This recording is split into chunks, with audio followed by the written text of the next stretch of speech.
चलिए आज एक ऐसे मुद्दे पर नजर डालते हैं जो पूरी दुनिया को एक बहुत बड़े युद्ध की दहलीज पर ला खड़ा कर सकता है। बात हो रही है अमेरिका और ईरान की, दो ताकतवर देश जो बिल्कुल टकराव के रास्ते पर हैं। और सच कहूं तो पूरी दुनिया ने अपनी सांसें थाम रखी हैं, क्योंकि हर पल के साथ टेंशन बस बढ़ता ही जा रहा है। अब ये कोई सिर्फ बयानबाजी नहीं है। सोचिए, ये एक ऐसी सीधी धमकी है जो डिप्लोमेसी के सारे नियम तोड़ देती है। इसने तनाव को एक खतरनाक नए लेवल पर पहुंचा दिया है, जहां शांति की हर उम्मीद पर सवाल खड़ा हो जाता है। तो ये सब शुरू कहां से हुआ? इस गतिरोध की जड़ को समझने के लिए सबसे पहले उस प्रस्ताव को देखते हैं जो अमेरिका ने टेबल पर रखा था। तो अमेरिका का अप्रोच क्या था? देखिए, ये एक क्लासिक डिप्लोमेटिक मूव था। उनका सोचना था कि चलो पहले माहौल को थोड़ा ठंडा करते हैं और फिर जो सबसे मुश्किल मुद्दे हैं उनसे निपटेंगे। उम्मीद ये थी कि ये जो 45 दिन का कूलिंग ऑफ पीरियड है ना, इसमें बातचीत और समझौते की कोई गुंजाइश बनेगी। दोनों पक्षों को थोड़ा पीछे हटने का मौका मिलेगा। लेकिन ईरान ने इस पेशकश को फौरन क्यों ठुकरा दिया? वजह सिर्फ एक शब्द में छिपी है: अविश्वास। एक ऐसा अविश्वास जो दशकों के तनाव और दुश्मनी की देन है। ईरान के इनकार की जड़ में यही गहरा शक है। तेहरान को असल में डर था कि ये जो युद्ध विराम है ना, ये एक जाल है, अमेरिका के लिए एक मौका अपनी सेना को फिर से तैयार करने और एक और भी बड़े हमले की तैयारी करने का, ना कि शांति की कोई सच्ची कोशिश। और भी वजहें थीं। ईरान ने इस डील को पूरी तरह से एक तरफा देखा। उनका मानना था कि युद्ध में उनका पलड़ा भारी है, तो वे कमजोरी की हालत में बातचीत क्यों करें, है ना?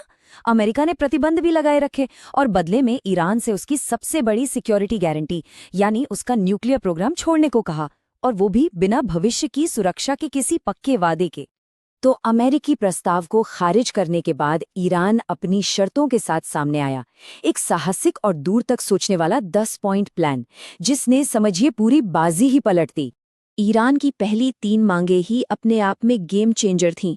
उन्हें कोई टेम्पररी शांति नहीं, बल्कि जंग का परमानेंट अंत चाहिए था।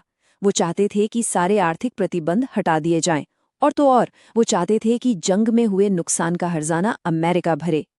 और फिर आई एक ऐसी मांग जिसने दुनिया को सच में चौंका दिया।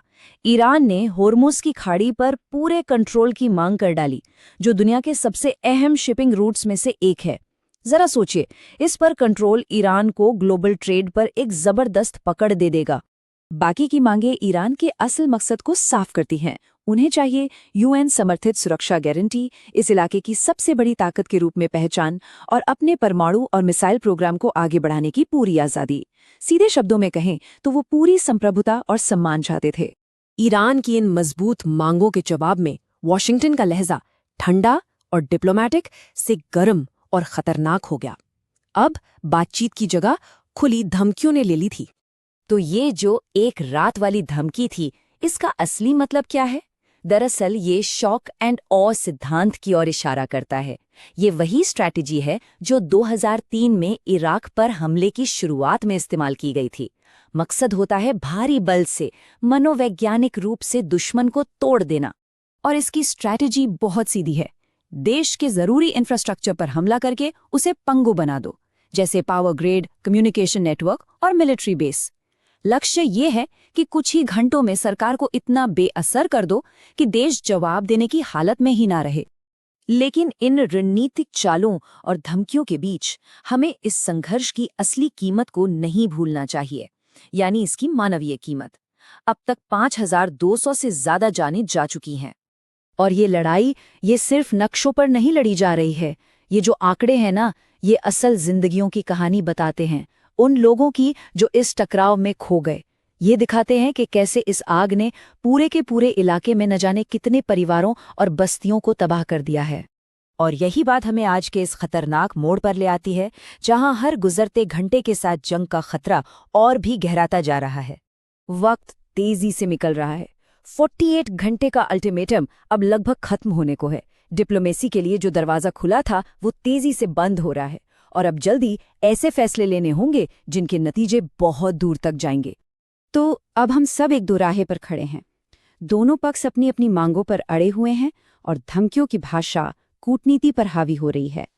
क्या समझदारी से काम लिया जाएगा, या फिर ये इलाका एक ऐसे विनाशकारी युद्ध की आग में झुलस जाएगा जिसके नतीजे पूरी दुनिया महसूस करेगी।